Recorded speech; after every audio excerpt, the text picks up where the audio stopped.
Queridas amigas, amigues, amigos, bienvenidos a este especial episodio de Knockout, donde hablaremos de la célula, y por eso tenemos aquí a dos distinguidísimas conservacionistas que están en las primeras trincheras del rescate de algunas especies y de la preservación de cultivos de cítricos, estudiando a los insectos y sus conductas sexuales.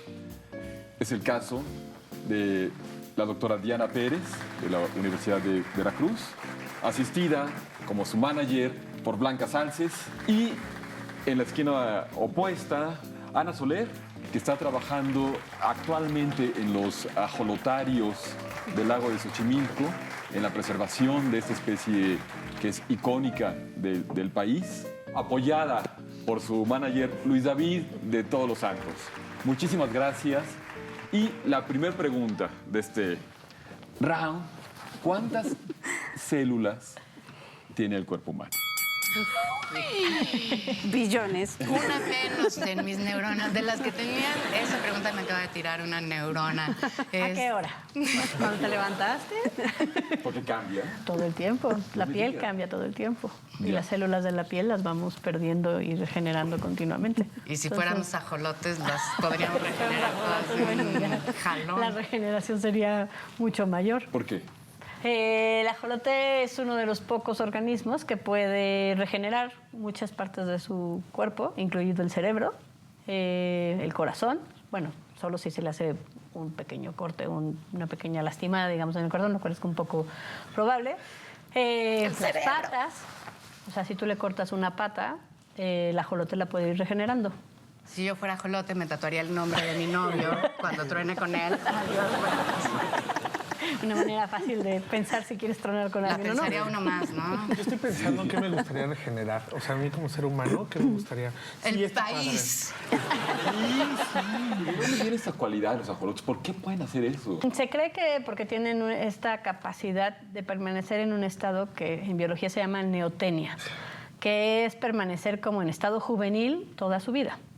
El ajolote es pariente de la salamandra, es un anfibio. Toda su vida las salamandras, igual que las ranas, ponen los huevos en el agua, crecen los alevines, que son los pequeños ajolotes o ranitas, ¿no? Los conocidos como renacuajos. Y los renacuajos pasan por la metamorfosis y se convierten en ranas.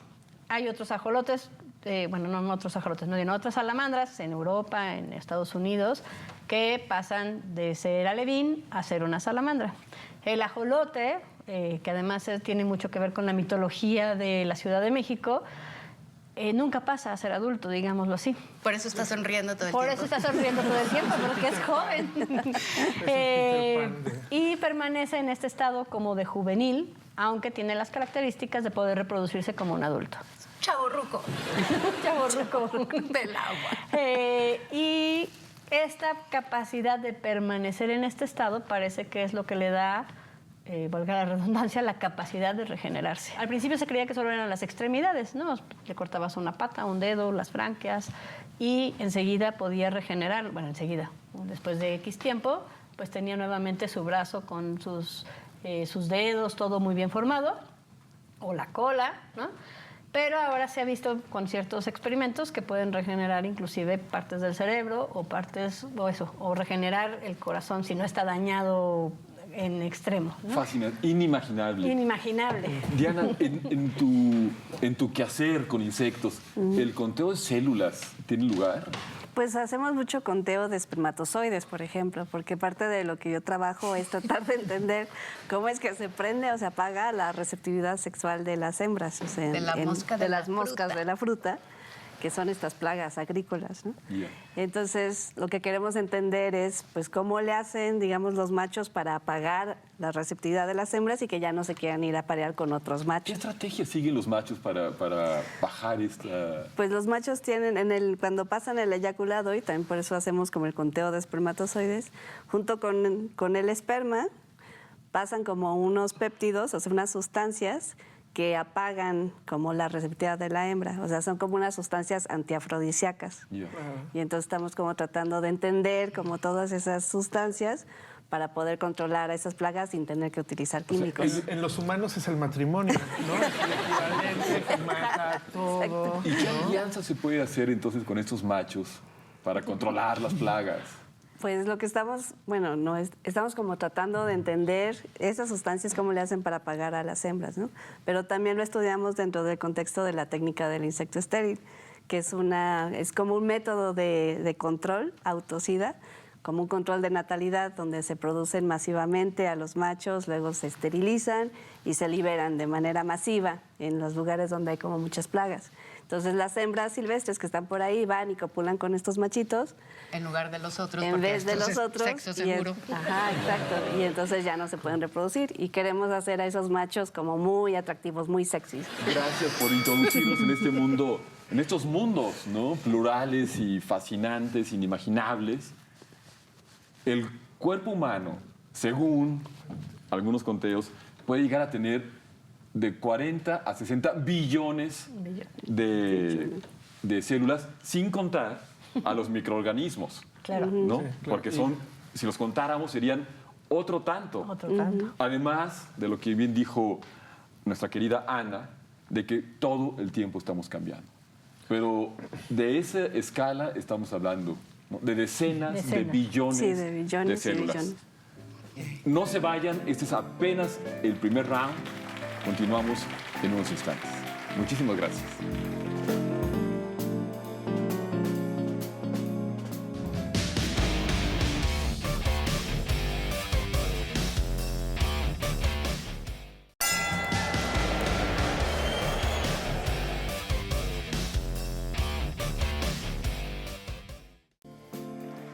Segundo round de este episodio dedicado a la célula. Muchísimas gracias, Ana. Muchísimas gracias, Diana. La pregunta es, ¿cuántas personas caben en una célula? No, pues ninguna. Si la célula es chiquitita. Ninguna. Cero. Bueno, ¿No si sabe es nadie? una célula del cártel de Vende. Sí, la célula más grande que existe es el huevo del avestruz. Y aún así no cabríamos. Una persona muy chiquita. El huevo de avestruz. El huevo de avestruz es una célula. No me diga. Y es lo más grande que existe. Que, bueno, Es un como celulón. Es un celulón, es como de este tamaño. O sea, esa sí es un de feto humano celulada. tal vez sí Un cabría. feto humano cabría. Hasta podríamos poner dos. Un feto humano cabría dentro de Adentro una. de un huevo. Cabría. Cabría dentro del huevo. Me llevan a los pájaros bobos de los que nos estaba platicando Diana. ¿Qué estabas haciendo con los pájaros Bueno, eso fue bobos? hace mucho tiempo, pero trabajaba en una época de la vida con los bobos de patas azules, que tienen en la UNAM un proyecto muy largo y muy importante con esos bobos, que son unas aves como, sí, se llaman bobos porque se ven así como muy chistosos, ¿no? Y tienen un cortejo. También, ¿eh? O sea, ¿Dónde estaban esos pájaros que estudiabas? En la isla Isabel, Sí. ahí hay una, pues como una estación de la UNAM, y entonces ahí estábamos estudiando como qué tácticas utilizan las hembras para evitar que los machos rompan los huevos cuando éstas han copulado por ahí con otros vecinitos. Se ponen mal. Son bobos. Se ponen mal. ¿Y a qué estaban llegando en ese comportamiento? ¿Qué observaban en ese comportamiento? Pues digamos que hay como varias tácticas que pueden emplear, o sea, como que quedándose en el nido, copular varias veces con el macho, como que para asegurar... Para que él crea que son suyos. Sí. Pero ellos, Pues sí, ellos básicamente. saben eventualmente, ¿no? Los huelen. pues, son muy bobos, igual o sea, todos se parecen, ¿no? O sea, Creo que hayan... ¿Cómo enfrentan los celos? Pues cuando tienen como, sí, incertidumbre, pues lo que hacen es van y pican el huevo y lo sacan del nido. Y estas investigaciones me recuerdan también tus trabajos con osos y nutrias. ¿Qué investigabas allá? Bueno, con nutrias estábamos haciendo un proyecto con la UNAM también. Era para ver si la población de nutrias nos podía indicar si un río estaba sano o si un río estaba contaminado.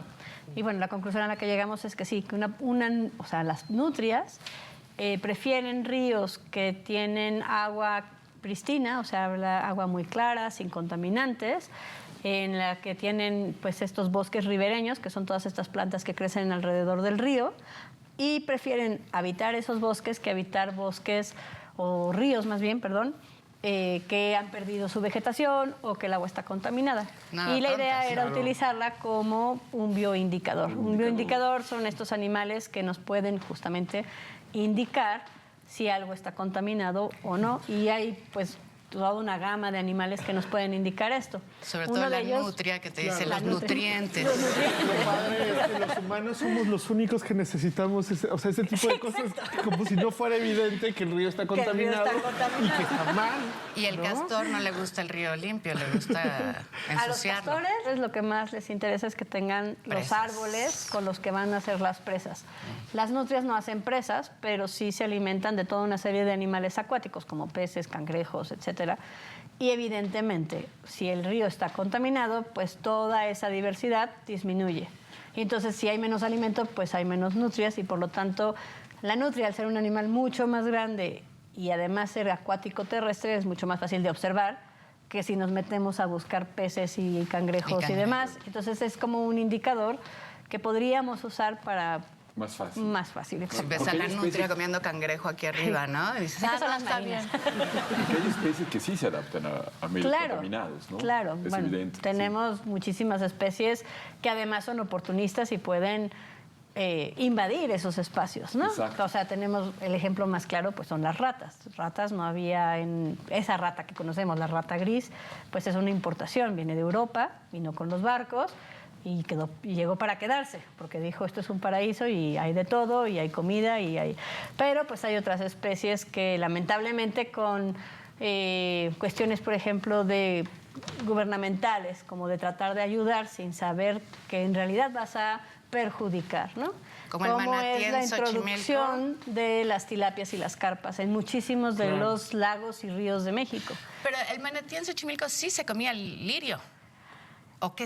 O sea, ¿sí necesitas algo que se coma el El lirio? manatí sí puede comer lirios, pero el Nadie manatí come vive manatí. en un lugar tropical. A él le gusta que la temperatura esté pues entre los 30 y tantos grados. Ay, pobre. El agua de Xochimilco está entre los 15 y los 18 grados. Entonces la idea en sí tiene una lógica. Un manatí come lirio. Si yo pongo manatís, los manatís se reproducen, se comerán el lirio y entonces ya no tendré lirio. Ahora, si pasa eso, ¿y luego qué haces con los manatís? ¿Y quién se come el ¿No? manatí? Y eso si el manatí hubiera sobrevivido, pero pues finalmente no sobrevivió. De ¿no? frío, O sea, sí. hace demasiado frío y lo más probable es que esos manatís que me metieron hayan fallecido por el frío del Xochimilco, ¿no? O sea, errores Errores hay muchos, sí, que hemos cometido. Y muchísimos. de ahí la importancia de la investigación en conservación. En una célula puede caber desde una persona.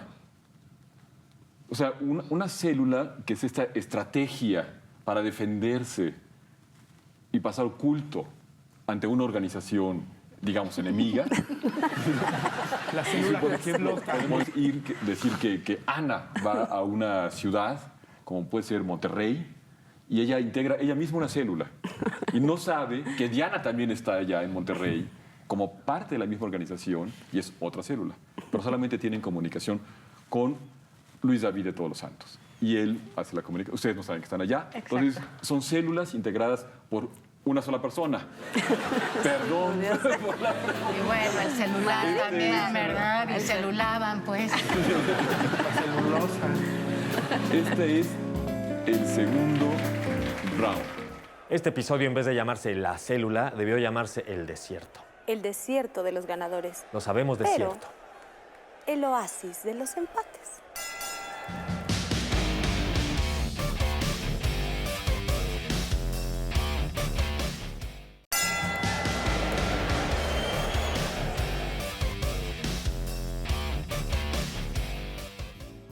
Tercer y decisivo round de este episodio de Knockout dedicado a la célula. Hemos tenido rounds apasionantes que nos han introducido a mundos insospechados, pero desde la perspectiva de la pregunta han sido declarados desiertos. Entonces, la pregunta de este tercer round es, ¿cuáles son las partes de la célula? No, pues son los organelos, la mitocondria, ¿Procariota o eucariota? El aparato Golgi, los ribosomas, la mitocondria, el cloroplastos, si estamos hablando de El la ARN, el DNA, sí, en el núcleo. Bueno, está dentro del ADN, núcleo. El ácido desoxirribonucleico. Podría tener cilios o flagelos. Retículo endoplásmico. Endoplásmico, la membrana plasmática. La membrana.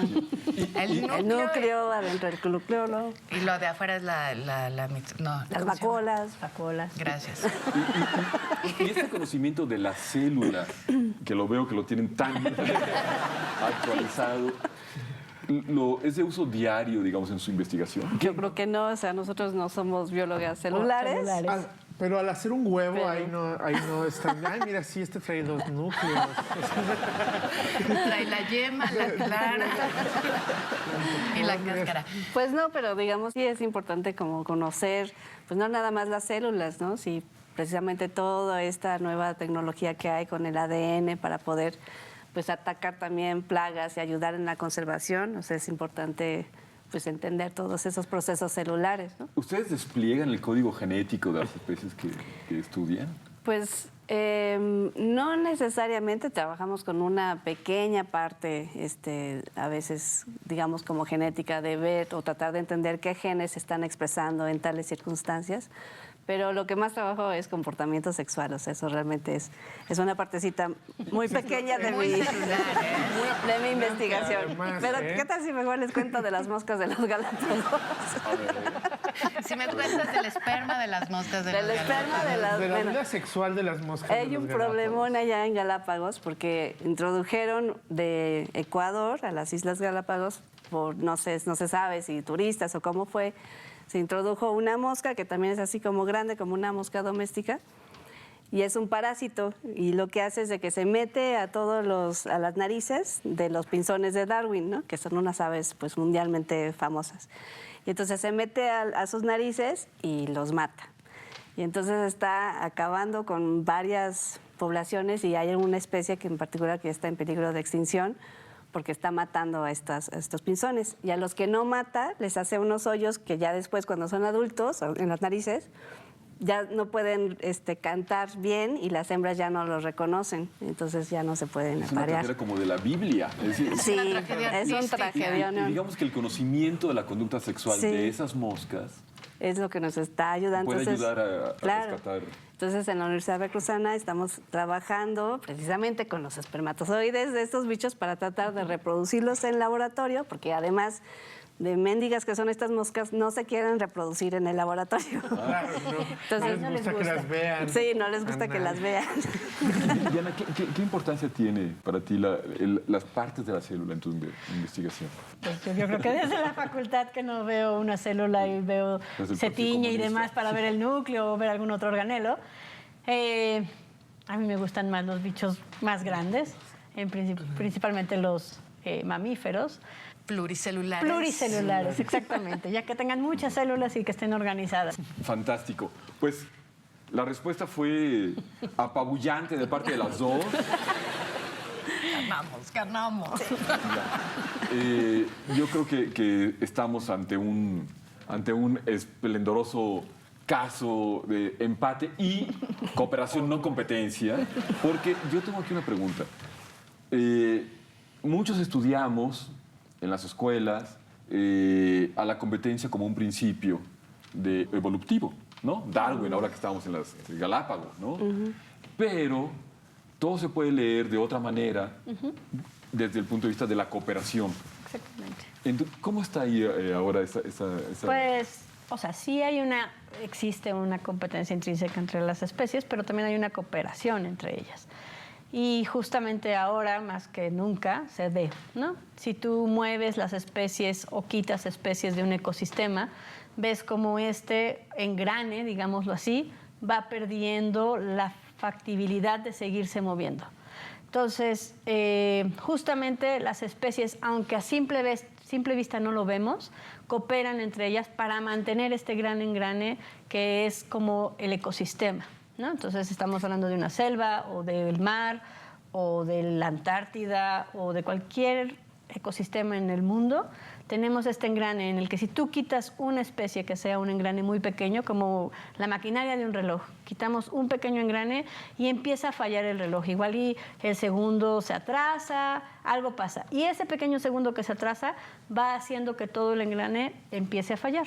Y lo vemos ahora justamente con el problema pues, que estamos viviendo, ¿no? De cambio climático, de pérdida de especies, justamente COVID, ¿no? Todo tiene que ver con esta gran maquinaria que son los ecosistemas y cómo se mueven en conjunto, ¿no? Entonces, teniendo todas estas especies que parece que son insignificantes, como una mosca, como una abeja, como un ave, incluso como un parásito, ¿no? Hacen este equilibrio perfecto que hace que el mundo sea como lo conocemos y que esperamos que siga siendo como lo conocemos y no vaya a una tragedia pavorosa, ¿no? En el que empecemos a seguir perdiendo escalonadamente especies y la recuperación sea muy difícil y por lo tanto pongamos en riesgo pues, nuestra propia existencia, ¿no?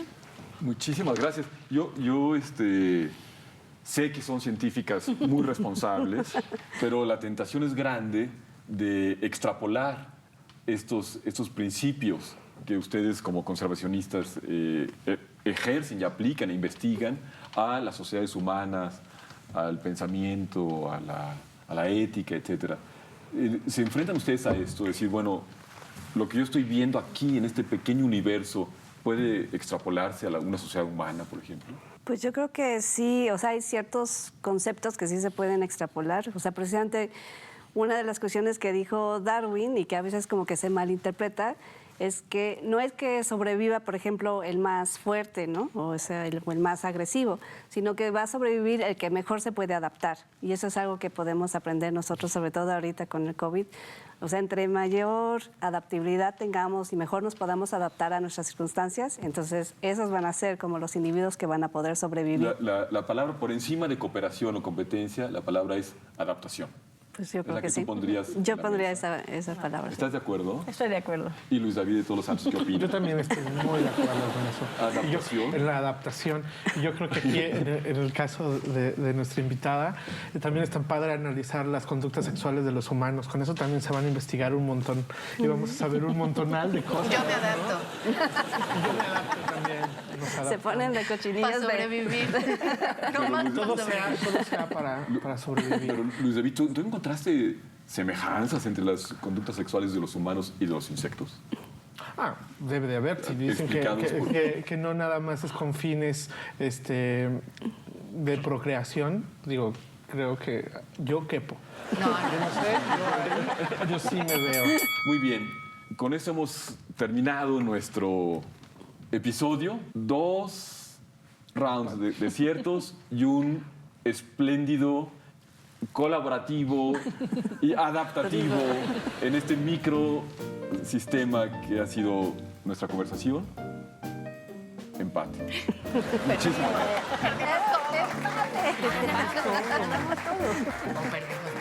Muchísimas gracias, Ana. Muchísimas gracias, Diana. Muchísimas gracias a nuestros queridos managers, Blanca y Luis David. Los esperamos en nuestro siguiente episodio de Knockout. Yo ya me estoy adaptando a los empates. Es nuestra estrategia de sobrevivencia.